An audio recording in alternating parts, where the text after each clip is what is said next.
A las 17:40 hora del este, en el preciso momento en que el sol comenzaba a teñir el horizonte con tonos anaranjados y rojizos que se filtraban a través de las nubes dispersas, un misil Hellfire de 500 libras de peso, fabricado con aleaciones avanzadas resistentes al calor extremo y equipado con un motor de cohete sólido que generaba un empuje impresionante, cayó del ala derecha de un helicóptero Apache AH-64 de la Fuerza Aérea de Estados Unidos, un aparato legendario conocido por su robustez y versatilidad en entornos hostiles como selvas densas o desiertos áridos, atravesando el cielo sobre la vasta y enmarañada selva del delta del Orinoco a una velocidad vertiginosa de 500 km por hora. Con una trayectoria meticulosamente calculada por algoritmos de inteligencia artificial integrados en el sistema de guía,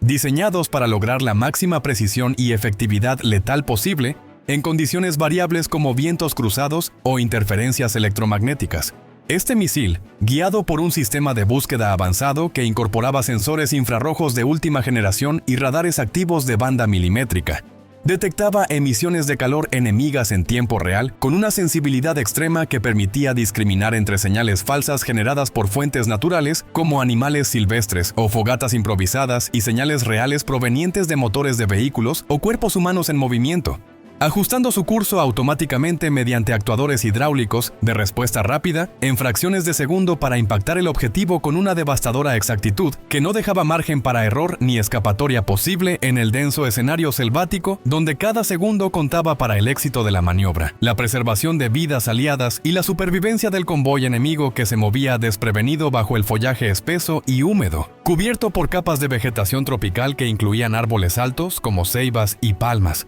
junto con ríos serpenteantes que añadían complejidad al terreno. En exactamente 43 segundos, contados con precisión por el cronómetro integrado en el sistema de navegación del misil, ese proyectil de alta tecnología, desarrollado a lo largo de décadas de investigación en laboratorios militares, como los de Lockheed Martin y Raytheon, impactaría contra el vehículo líder de un convoy venezolano que había osado desafiar la superioridad aérea estadounidense con una maniobra imprudente al intentar transportar suministros vitales como municiones, alimentos y equipo médico a través de la selva impenetrable, convirtiendo lo que parecía una patrulla rutinaria en un infierno selvático repentino y caótico, que recordaría al mundo entero por qué nadie se atreve a jugar con la fuerza aérea más poderosa y tecnológicamente avanzada del planeta, una fuerza que combinaba bajo observabilidad incomparable gracias a recubrimientos sigilosos en sus aeronaves, potencia de fuego aérea abrumadora proveniente de arsenales diversificados que incluían cañones Gatling y bombas guiadas por láser, y coordinación satelital en tiempo real a través de redes como el GPS militar y el sistema Link 16. Todo ello orquestado en una sinfonía de dominación aérea absoluta que dejaba poco espacio para errores enemigos en la selva y aseguraba el control total del espacio con precisión quirúrgica y letal que no permitía segundas oportunidades ni huidas a través de la vegetación densa, donde raíces expuestas y lianas colgantes complicaban cualquier intento de evasión rápida. Pero para entender cómo llegamos a este momento explosivo que cambió el equilibrio en la región de manera irrevocable y dramática, con repercusiones diplomáticas que se extenderían a foros internacionales como la ONU y la OEA, generando debates acalorados entre aliados y adversarios, déjame retroceder en el tiempo y explicarte el contexto paso a paso con detalle minucioso y secuencial, desglosando cada capa de la historia para que captes la escalada gradual de eventos, porque esta operación no surgió de la nada de manera improvisada ni casual, sino de una serie de tensiones diplomáticas crecientes que se habían acumulado durante meses enteros con disputas acumuladas y progresivas que escalaban como una tormenta tropical en formación, comenzando con nubes dispersas de desacuerdo y evolucionando hacia vientos huracanados de confrontación abierta. Movimientos estratégicos calculados con precisión en tableros de mando militares equipados con pantallas holográficas y software de simulación avanzado. Y decisiones tomadas en salas de mando iluminadas por pantallas tácticas digitales interactivas con datos en tiempo real provenientes de drones de vigilancia y satélites espía, donde generales y almirantes de alto rango, vestidos con uniformes impecables adornados con insignias de servicio distinguido, evaluaban riesgos y oportunidades durante semanas previas con análisis exhaustivos de escenarios posibles que incluían variables como el terreno selvático denso con ríos caudalosos, pantanos traicioneros y follaje espeso que obstruía la visibilidad. las capacidades limitadas del enemigo en términos de armamento anticuado y entrenamiento insuficiente, y las rutas de escape potenciales que podrían usarse en caso de confrontación aérea o terrestre con guerrilla. Considerando factores como puentes naturales sobre ríos o senderos ocultos en la maleza. Todo comenzó con disputas territoriales en el delta del Orinoco, que se habían intensificado en los meses anteriores de manera progresiva y constante con reclamaciones agresivas y retóricas inflamatorias en discursos públicos. Donde Venezuela había reclamado agresivamente áreas selváticas ricas en recursos naturales como petróleo y minerales que Estados Unidos y la comunidad internacional consideraban como zonas de interés compartido para operaciones ambientales de conservación, proyectos de biodiversidad y de seguridad regional contra el narcotráfico y el terrorismo, respaldando esos reclamos con despliegues terrestres provocativos, que incluían convoys militares adquiridos de Rusia en acuerdos controvertidos que involucraban transferencias de tecnología obsoleta pero aún funcional, entrenamiento especializado en maniobras selváticas impartido por instructores rusos experimentados en conflictos como el de Chechenia. Vehículos que, aunque obsoletos comparados con la tecnología de vanguardia estadounidense como los Humvees blindados o los MRAP resistentes a minas, representaban una amenaza potencial para el tráfico terrestre en rutas comerciales clave. Las operaciones de exploración petrolera en la selva realizadas por compañías multinacionales bajo contratos internacionales. Y la estabilidad regional en general, con posibles interrupciones en rutas clave que conectan el interior del país con la costa atlántica y puertos estratégicos como Puerto Cabello o La Guaira, donde se manejaban exportaciones vitales para la economía venezolana. Estados Unidos, respondiendo hasta informes de inteligencia detallados y minuciosos recopilados por agencias como la CIA y la NSA, que sugerían intenciones hostiles como posibles sabotajes a instalaciones aliadas en Guyana o interferencia en ejercicios militares conjuntos con países vecinos como Colombia y Brasil,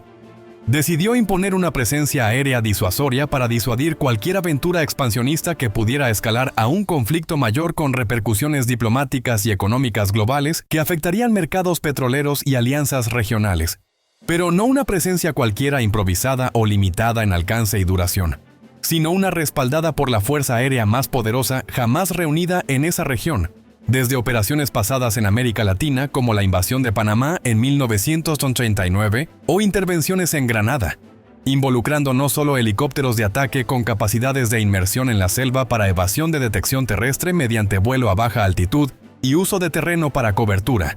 sino grupos de batalla aéreos con aviones de alerta temprana como el E-3 Sentry, equipados con radares giratorios que monitoreaban vastas extensiones, y drones de vigilancia como el MQ-9 Reaper que controlaban desde las alturas con detectores multispectrales que escaneaban en múltiples bandas infrarrojas, visibles y ultravioleta para cobertura completa y detallada en tiempo real, con precisión milimétrica, permitiendo identificar movimientos de tropas incluso bajo cúpula densa. Cómo exactamente este misil terminó aquí es un testimonio de la operación militar más coordinada y abrumadora en el delta del Orinoco, en más de 2 décadas de historia reciente, con tensiones acumuladas desde la era de Chávez. Una operación que involucró no solo helicópteros acechando en las alturas con paciencia estratégica y cálculo preciso para ataques selectivos, que minimizaban daños colaterales, sino aviones de alerta proyectando poder de detección desde el horizonte lejano con radares potentes que cubrían amplias áreas selváticas de hasta cientos de kilómetros cuadrados. Formaciones de interceptación impenetrables que cubrían amplios frentes aéreos con patrullas en capas para defensa multicapa, y una red de satélites de reconocimiento como los de la serie KH-11, que vigilaban cada hoja temblorosa, cada rastro térmico dejado por vehículos en movimiento y cada señal electrónica emitida por radios o teléfonos satelitales en tiempo real para asegurar superioridad total en todos los dominios aéreos, terrestres y cibernéticos, y garantizar el éxito de la misión con mínimas pérdidas humanas y materiales, máxima efectividad en los objetivos terrestres que se movían a través de caminos fangosos y ríos navegables. 18 horas antes, en las profundidades de la planificación operativa que se extendía a lo largo de noches enteras, con sesiones maratónicas de revisión y ajuste constante para perfección y eficacia, involucrando equipos multidisciplinarios de estrategas, ingenieros y psicólogos militares que analizaban perfiles de comportamiento enemigo, analistas en el Pentágono y en el Comando Sur, revisaban mapas digitales con capas superpuestas de datos de detección pasiva recolectados por aviones de vigilancia en patrullas rutinarias diarias para cobertura amplia y sostenida. Radar de apertura sintética desde plataformas aéreas elevadas como el UTPOS Dragon Lady para cobertura amplia y detallada con resolución submétrica. E inteligencia humana recolectada por agentes encubiertos en aeródromos clave venezolanos con riesgos altos de exposición y captura en territorio hostil, donde operaban bajo identidades falsas y con equipo de comunicación encriptado para transmitir datos sensibles, identificando vulnerabilidades en la disposición venezolana como patrones de patrulla predecibles que repetían rutas conocidas en el Delta, o debilidades en sus sistemas de comunicaciones encriptadas que podían ser explotadas con interferencia selectiva y dirigida mediante interferencia electrónica para confusión y desorganización enemiga en el mando y control de tropas, causando retrasos en respuestas y errores tácticos fatales. El equipo de tierra en la base aérea de Tyndall, ubicada en la soleada costa de Florida con sus hangares masivos y pistas extensas rodeadas de pinos y playas, trabaja frenéticamente alrededor de esta aeronave, una de las apenas 187 F-22 Raptors operativos en existencia que representan el pináculo de la ingeniería aeronáutica estadounidense con excelencia en diseño sigiloso, performance aérea superior y capacidades de supercruceros sin postquemadores, con un fuselaje compuesto de materiales absorbentes de radar como compuestos de carbono y epoxi que minimizan retornos electromagnéticos a fracciones mínimas casi indetectables incluso por radares avanzados rusos o chinos, y un sistema de control de vuelo digital fly-by-wire que permite giros de hasta 9 knots sin perder estabilidad estructural o control del piloto bajo estrés extremo, soportando fuerzas que harían colapsar aviones convencionales. Cada caza cuesta $2.100 millones, una cifra astronómica que lo hace literalmente más valioso que su peso en oro puro, considerando sus materiales compuestos avanzados que reducen la detectabilidad a niveles mínimos casi invisibles en espectros electromagnéticos múltiples, y sus sistemas de propulsión vectorial bidimensional que permiten maniobras imposibles para otros aviones de combate convencionales de generaciones anteriores como los MiG-29 o F-16, habilitando virajes cerrados y evasiones rápidas en combates aéreos. El jefe de mecánicos, un veterano con décadas de experiencia en mantenimiento de aeronaves de élite, repasa la lista de verificación previa al vuelo con meticulosidad extrema para evitar cualquier fallo mecánico o electrónico que pudiera comprometer la misión, asegurándose de que todo esté en orden, bajo las luces brillantes de la pista iluminada por reflectores LED de alta intensidad. 4 misiles aire-aire AIM-120. AMRAAM, cargados en las bahías internas para mantener el perfil sigiloso y evitar detección por radar enemigo. Tanques de combustible conformados llenos con 180.000 libras de JP-8 altamente refinado para extender el rango operativo a miles de kilómetros sin necesidad de reabastecimiento frecuente. Y los radares AN/APG-77 en cada máquina en modo sigiloso completo, capaces de escanear el horizonte en un arco de 120 grados sin revelar la posición propia mediante emisiones controladas y pasivas. A la 1 de la madrugada hora del este, bajo un cielo estrellado salpicado de constelaciones visibles y una luna menguante que proyectaba una luz tenue sobre la pista, el primer F-22 rueda por la pista de 12.400 pies de Tyndall, acelerando con un zumbido bajo y controlado que apenas perturba la noche tranquila, minimizando el ruido para no alertar a observadores cercanos. Los 4 motores General Electric F-119 producen 17.300 libras de empuje cada uno, susurrantes en comparación con jets convencionales de la era de la Guerra Fría, pero lo suficientemente potentes para elevar 336.500 libras de avión, armamento y combustible directo a la noche oscura y vasta. El piloto, un experto con miles de horas de vuelo en simuladores y misiones reales, mantiene un perfil de despegue bajo para minimizar la firma infrarroja detectable por sensores térmicos enemigos o neutrales. Incluso satélites amigos como los de la NRO no deberían ver demasiado, gracias a protocolos de sigilo que incluyen rutas desviadas y horarios escalonados. Pero no todos estos F-22 van destinados a Venezuela esa noche específica. La operación es más compleja y multifacética de lo que parece a primera vista. 7 Raptors se lanzarían al este hacia el delta del Orinoco, cruzando el Atlántico en formaciones apretadas para maximizar la cobertura mutua, mientras otro grupo se dirige al oeste hacia el Pacífico, sobrevolando el Golfo de México y luego el vasto océano hacia bases como Andersen en Guam. La decepción era simple pero brillante en su concepción estratégica, diseñada por planificadores del Estado Mayor Conjunto para confundir a adversarios globales. Satélites rusos y chinos, operados por agencias como la GRU o el Ministerio de Defensa chino, rastreando el grupo occidental, reportaron reportarían movimientos de F-22 hacia Guam, creando ruido diplomático en canales como la ONU y confusión de inteligencia en centros de mando en Moscú y Beijing, donde analistas debatirían las intenciones estadounidenses. Mientras tanto, el paquete de ataque real se desvanecía al este, en la oscuridad del Atlántico, utilizando rutas oceánicas remotas para evitar detección por buques mercantes o pesqueros. El cruce del Atlántico es donde las cosas se ponen un poco intensas y demandantes para los pilotos, quienes deben mantener la concentración durante horas en cabinas presurizadas con oxígeno puro. Los F-22 pueden volar 6.000 millas náuticas sin repostar, pero eso es con combustible interno solamente en configuraciones limpias, sin armamento extra. Los tanques conformados agregan rango pero también resistencia aerodinámica, que reduce la eficiencia, cortando eso a unas 4.500 millas desde Florida a Venezuela y de regreso, considerando vientos en contra y reservas de seguridad. Esos son 14.200 millas en total para misiones de ida y vuelta con márgenes para combate. La matemática no cuadra sin tanqueros aéreos estratégicos como el KC-10 o KC-135, que actúan como estaciones de servicio voladoras.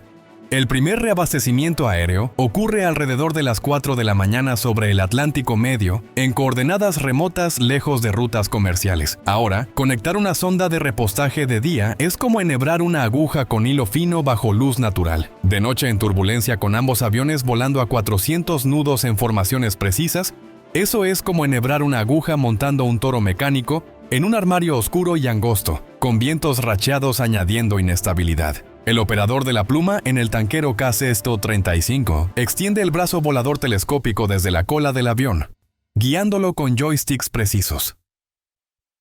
El piloto del F-22 mantiene una posición exacta a 30 pies atrás, 15 pies abajo sin desviación lateral mayor a unos pocos centímetros, utilizando sistemas de autopilotaje asistido. Un error mínimo puede causar daño irreparable a la sonda o al receptáculo del caza, potencialmente abortando la misión. Por eso el piloto vuela con precisión quirúrgica, tomando combustible a razón de 1.000 libras por minuto a través de válvulas de alta presión, mientras el operador suda a chorros a pesar del frío estratosférico afuera a altitudes de 30.000 pies, donde las temperaturas caen a 50 grados Celsius. Para las 15:30 hora del este, después de 2 reabastecimientos más en puntos designados y 15.5 horas de vuelo continuo, con rotaciones de pilotos en relevos si fuera necesario. Aunque en esta misión son vuelos solitarios, el paquete de ataque se acerca al espacio aéreo venezolano, navegando a través de nubes cumulonimbus que podrían ocultar amenazas. Y aquí es donde la verdadera acción comienza a intensificarse con coordinación en tiempo real. 4 F-35 Lightning II. Cazas multifunción de quinta generación con capacidades STOVL para despegues cortos se materializan de un cielo aparentemente vacío y sereno, emergiendo de patrones de vuelo sigilosos. Sus radares APG-81 pintan todo dentro de 200 millas con escaneos activos y pasivos, mientras permanecen prácticamente invisibles gracias a su diseño angular y recubrimientos RAM. El piloto líder del F-35 se reporta con códigos breves y encriptados a través de enlaces de datos seguros. Disco 47, dulce, imagen limpia, sin factor. Traducción: los cielos adelante están libres de amenazas detectadas, con un panorama claro y sin elementos hostiles en radar.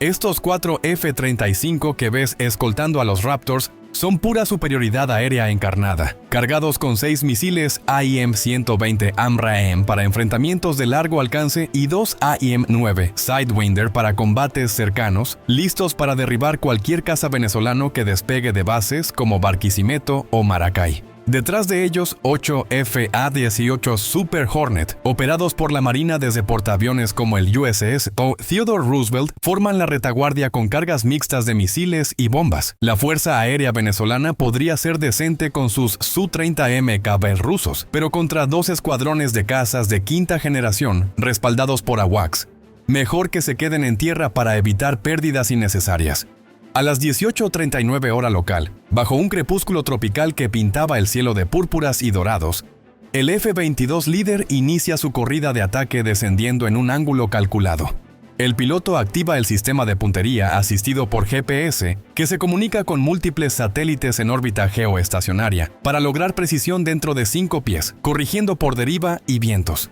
El lanzador rotativo en la bahía de armas delantera gira posicionando el primer misil para lanzamiento, con mecanismos hidráulicos suaves. Abajo, el Su-30 venezolano patrulla sobre el Golfo de Paria, protegido por defensas que los venezolanos creían impenetrables, como baterías S-300 y radares chinos. En unos 60 segundos, la Fuerza Aérea estadounidense cambiará un poco la geografía aérea con impactos precisos.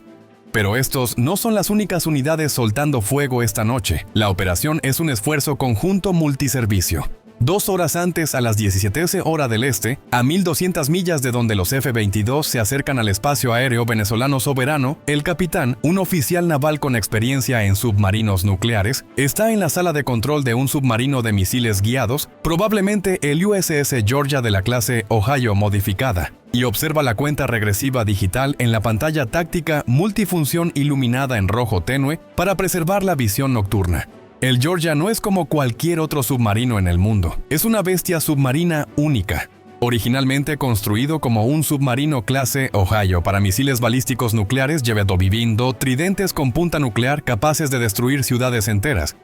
fue convertido en un submarino de misiles guiados a un costo de $700 millones en astilleros como Electric Boat, involucrando modificaciones extensas en su estructura y sistemas, donde una vez llevaba 24 misiles balísticos nucleares en silos verticales. Ahora empaca 154 misiles de ataque terrestre Tomahawk en lanzadores modulares, permitiendo salvas masivas. Eso es más potencia de misiles de crucero que todo un grupo de ataque de portaaviones con destructores y cruceros puede llevar combinado, haciendo del Georgia un multiplicador de fuerza en operaciones convencionales. El Tomahawk versión 5 en los tubos de lanzamiento vertical del Georgia representa 40 años de evolución en tecnología de misiles de crucero, desde sus inicios en la Guerra Fría hasta actualizaciones modernas con guía inercial, TERCOM y DSMAC para precisión. Cada misil cuesta $2 millones y puede entregar una ojiva de 1.000 libras unitaria o de submuniciones hasta 1.500 millas de distancia con precisión medida en pulgadas, no en yardas, gracias a actualizaciones en GPS antiinterferencia. A profundidad de periscopio, unos 60 pies bajo la superficie calmada del Caribe,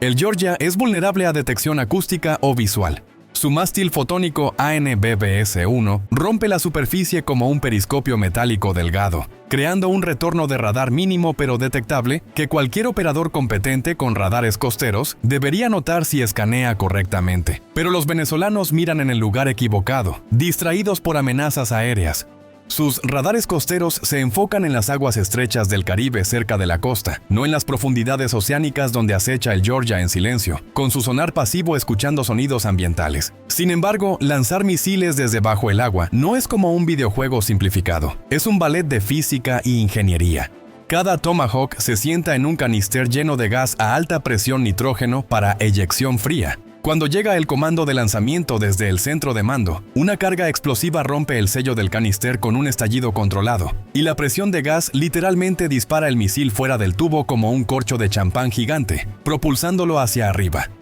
El misil rompe la superficie a 50 pies por segundo hasta que el impulsor de cohete sólido se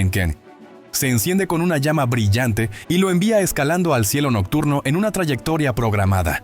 Pero la tercera ley de Newton es una maestra dura e implacable en entornos submarinos. Toda acción tiene una reacción igual y opuesta. Cuando expulsas un misil de 3.000 libras de un submarino a alta velocidad, el submarino quiere ir en la dirección opuesta, hacia abajo en las profundidades. El equipo de control del lastre debe compensar en tiempo real,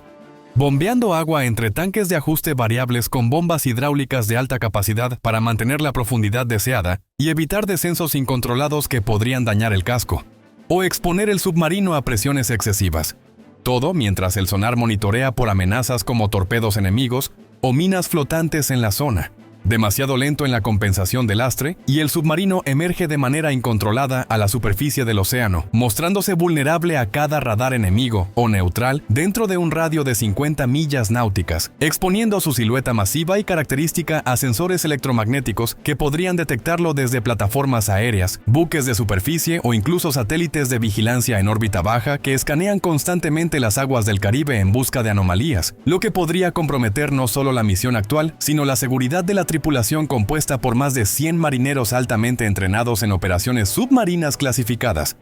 con protocolos estrictos de evasión y sigilo que se verían anulados en un instante de descuido hidrodinámico. Demasiado rápido en el bombeo de agua y se hunde por debajo de la profundidad operativa segura establecida en los manuales de la Armada, donde la presión hidrostática aumenta exponencialmente con cada metro de descenso, amenazando la integridad estructural del casco de acero HI 80 reforzado que resiste hasta profundidades clasificadas pero no indefinidamente, potencialmente causando implosiones catastróficas en compartimentos clave como la sala de torpedos o el reactor nuclear S-8G, que proporciona propulsión silenciosa y energía ilimitada para misiones prolongadas en entornos hostiles como el Atlántico Sur o el Pacífico Occidental, a las 16:05 hora del este. En un momento preciso sincronizado con relojes atómicos a bordo que aseguran coordinación perfecta con otros elementos de la flota, el primer Tomahawk erupciona de la superficie del océano con un estruendo amortiguado por el agua circundante, emergiendo como un proyectil letal envuelto en una nube de burbujas y espuma blanca que se disipa rápidamente en las olas moderadas del Mar Caribe, bajo un cielo nublado que oculta parcialmente la luna creciente. El impulsor de cohete sólido, un motor de propelente compuesto de alto rendimiento fabricado por Aerojet Rocketdyne, quema por 12 segundos exactos medidos por temporizadores digitales integrados, acelerando el misil a una velocidad impresionante de 550 millas por hora mientras sube en una trayectoria ascendente calculada para alcanzar altitud de crucero óptima, minimizando la exposición a defensas costeras y maximizando la eficiencia aerodinámica en vuelo subsónico prolongado, sobre terrenos variados que incluyen costas rocosas, llanuras costeras y montañas interiores. El impulsor cae al océano con un chapoteo discreto que se pierde en el ruido ambiental de las olas, y el motor turbojet Williams F-107 toma el control de manera fluida, básicamente un motor jet en miniatura compacto y eficiente que empuja el misil a velocidad subsónica alta cercana a Mach 0.85, permitiendo un vuelo estable y económico en términos de combustible que extiende su rango operativo a distancias estratégicas sin necesidad de motores más grandes o complejos que aumentarían la firma térmica detectable por sensores infrarrojos enemigos. Para las 16:06, apenas un minuto después, en una secuencia de lanzamientos orquestada con precisión quirúrgica por el sistema de control de fuego automatizado del submarino, todos los 30 misiles están en el aire formando una formación dispersa pero coordinada que se extiende sobre el horizonte marino, cada uno siguiendo rutas preprogramadas que evitan zonas de alta densidad poblacional para minimizar daños colaterales y maximizar el impacto en objetivos militares seleccionados con base en inteligencia recopilada durante meses previos por agencias como la DIA y la NSA. El altímetro de radar AN-23 de cada misil, un sensor activo de baja potencia que emite pulsos milimétricos para mediciones precisas, mantiene altura precisa sobre el terreno variado del litoral venezolano, a veces tan bajo como 100 pies sobre el nivel del mar o incluso menos en aproximaciones hacia objetivos costeros, mientras el sistema de guía inercial ITERCOM compara imágenes satelitales almacenadas en su memoria interna con lo que ve en realidad a través de sensores ópticos y de radar de apertura sintética que generan mapas en tiempo real. Es como tener un mapa digital tridimensional que no se puede interferir, falsear o confundir por contramedidas electrónicas enemigas como interferencia o engaño, asegurando que el misil navegue con autonomía total incluso en entornos de guerra electrónica intensa donde las señales GPS podrían ser degradadas intencionalmente. El tiempo de vuelo a Puerto Cabello desde aquí, un puerto estratégico clave en la costa norte de Venezuela con instalaciones navales y depósitos de municiones, es 127 minutos exactos calculados por software de modelado balístico que considera variables como vientos predominantes, densidad del aire y curvatura terrestre para optimizar la trayectoria. Ese tiempo no es aleatorio ni aproximado, sino calculado precisamente para llegar 30 minutos antes de los ataques de los F-22,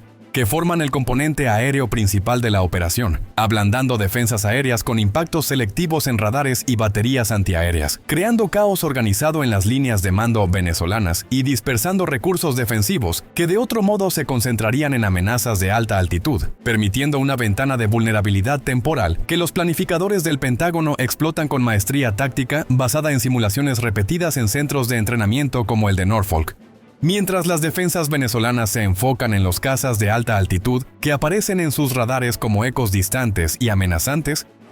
30 misiles de crucero lanzados desde el mar Se colarán por la puerta trasera a altura de árboles y edificios bajos, siguiendo perfiles de vuelo Nap of the Earth que utilizan el terreno natural como cobertura para evadir detección por radares de horizonte bajo y sistemas de alerta temprana obsoletos adquiridos de proveedores rusos en acuerdos geopolíticos controvertidos. El capitán, un oficial experimentado con condecoraciones por misiones en el Golfo Pérsico y el Mar del Sur de China, observa mientras los misiles desaparecen sobre el horizonte occidental teñido por el atardecer tropical.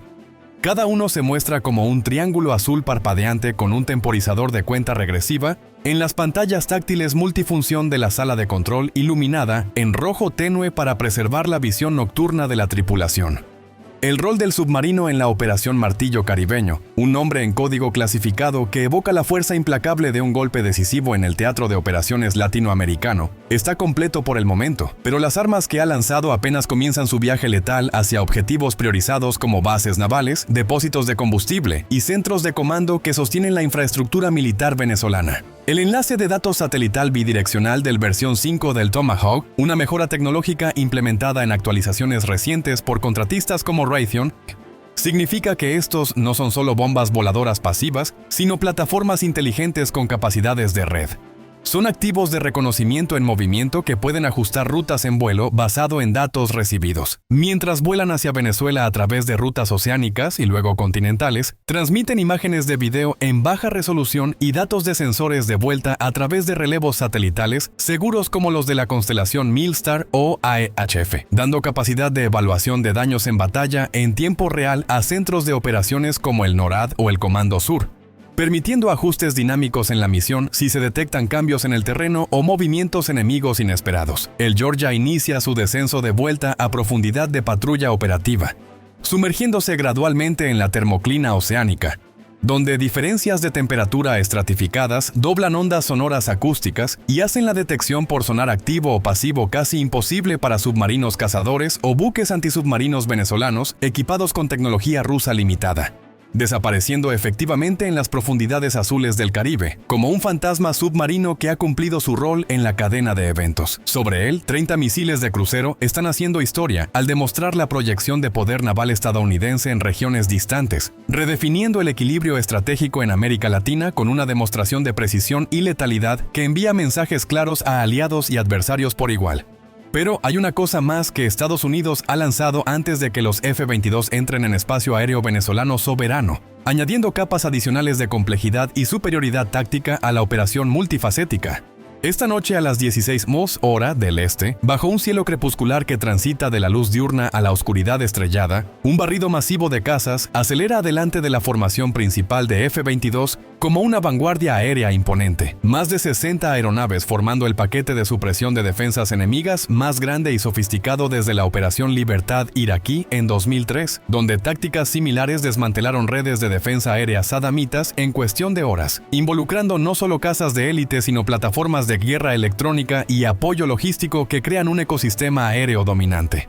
4 F-22 Raptors lideran a 50.000 pies de altitud, operando en el régimen de supercrucero para máxima eficiencia, seguidos por 8 F-35A Lightning Day a 35.000 pies en formaciones escalonadas para cobertura mutua, varios docenas de FA-18 Super Hornet a 25.000 pies proporcionando masa y versatilidad, y 4 EA-18G Growler, trayendo el elemento de guerra electrónica avanzada con sus suites de interferencia de última generación. Detrás de ellos, docenas más de F-18 orbitan el Golfo de Paria en patrones de espera, listos para entrar si las cosas se ponen difíciles con refuerzos venezolanos o interferencia de terceros como aviones rusos en tránsito, mientras múltiples tanqueros KC-135 Stratotanker y KC-46 Pegasus merodean en espacio aéreo internacional neutral,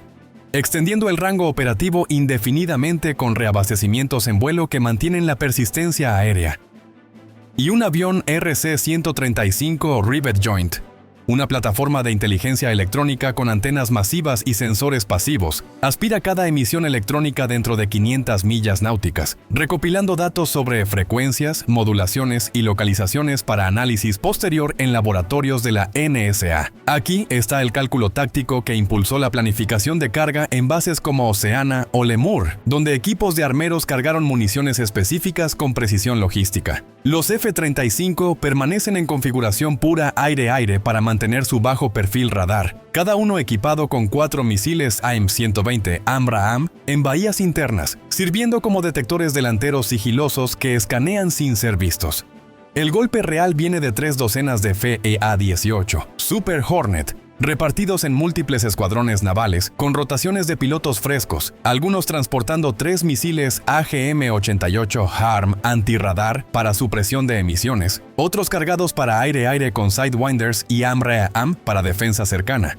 y otros configurados para escolta con tanques externos para rango extendido. La fuerza Super Hornet proporciona profundidad de munición considerable en términos de volumen y variedad. Más de 60 HARM disponibles si es necesario para salvas masivas contra redes integradas. Combinados con 8 HARM de los Growler que actúan como multiplicadores electrónicos, el paquete podría enganchar cada radar en Venezuela 2 veces con redundancia para asegurar destrucción total. Pero solo gastarían lo que necesitan basado en evaluaciones en tiempo real para conservar recursos y minimizar exposición. Los F-35 encontrarían los radares mediante sensores pasivos de amplio espectro, los Super Hornet y Growler los sacarían con precisión quirúrgica, mientras los F-22 se encargan de cualquier caza venezolano que se atreva a meterse en el espacio aéreo, disputado con superioridad en maniobrabilidad y armamento. El paquete de ataque se extiende a lo largo de un frente de 60 millas de ancho, creando campos superpuestos de vigilancia electrónica que cubren ángulos muertos y proporcionan redundancia en caso de fallos, con enlaces de datos MADL y IFDL, asegurando comunicación segura entre plataformas.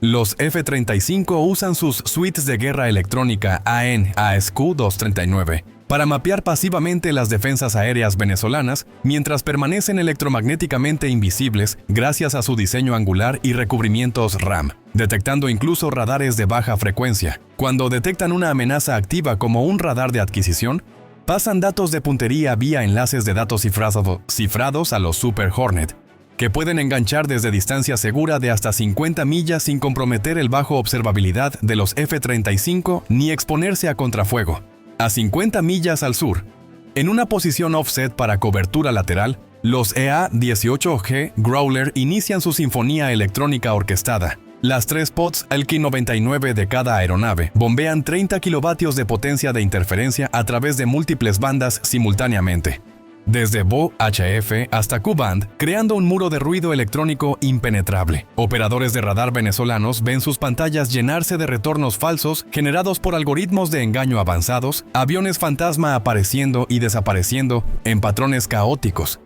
rangos que cambian al azar sin lógica aparente, direcciones que no tienen sentido y confunden protocolos de identificación amigo-enemigo. Es guerra de información a la velocidad de la luz, donde el dominio del espectro electromagnético decide el resultado antes de que se dispare un solo misil. A las 17:32, en medio de la fase crítica de penetración, una batería S-300 cerca de Puerto Cabello rompe el control de emisiones estricto al activar su transmisor. Su radar de control de fuego 30N6TS2 intenta penetrar la interferencia con pulsos potentes pero predecibles.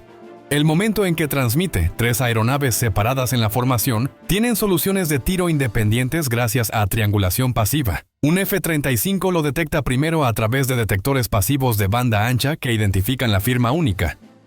Un Super Hornet recibe el enlace de datos encriptado y lanza un AGM-88E AARGM con guía avanzada, mientras el Growler simultáneamente lo apunta para interferencia reactiva focalizada que satura sus receptores. El HARM acelera a Mach 2.5 en segundos. Su buscador de onda milimétrica memoriza la ubicación del radar con precisión GPS aumentada, incluso cuando los operadores S-300 se dan cuenta de su error táctico y apagan 15 segundos después en un intento desesperado de supervivencia. Es demasiado tarde para el sistema valorado en cientos de millones. La guía GPS-INS del misil, resistente a interferencia, pone la ojiva de 146 libras de explosivo de alto rendimiento dentro de 10 metros del vehículo de radar central. La explosión transforma un sistema de defensa aérea de $100 millones en chatarra quemada y retorcida dispersa por el terreno circundante. Los Super Hornet trabajan en pares coordinados por controladores aéreos a bordo de AWACS, uno designando objetivos con láseres o radares activos, mientras el compañero engancha con misiles guiados, maximizando eficiencia y minimizando riesgos. Cuando sistemas móviles SA-15 Gauntlet intentan reubicarse en movimientos evasivos a través de carreteras secundarias, Detectores infrarrojos en los F-35 rastrean sus movimientos a través de firmas térmicas de motores diésel calientes,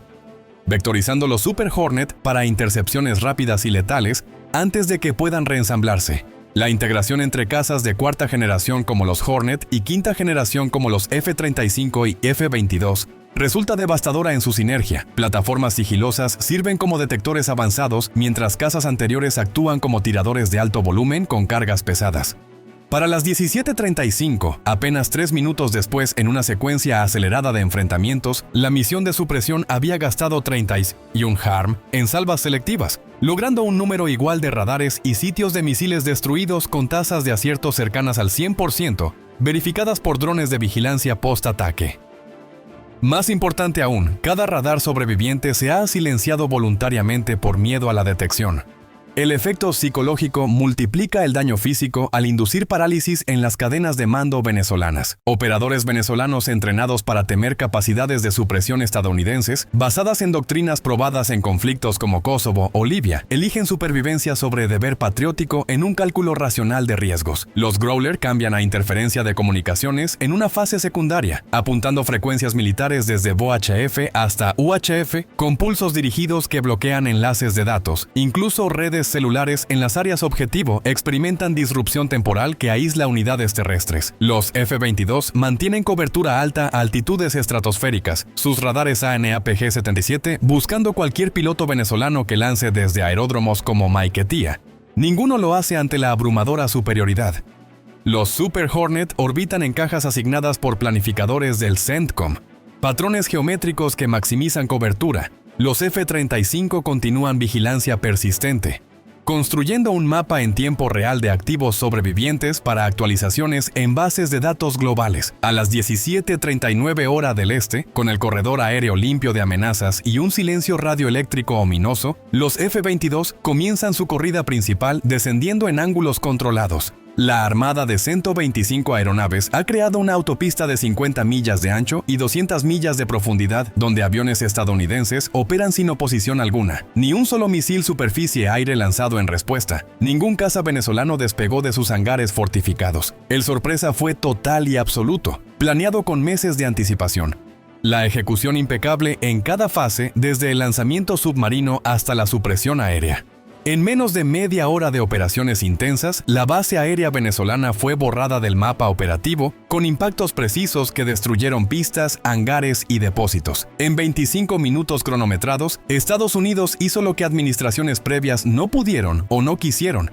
eliminar la amenaza aérea venezolana para siempre con una demostración de poder que redefine alianzas regionales.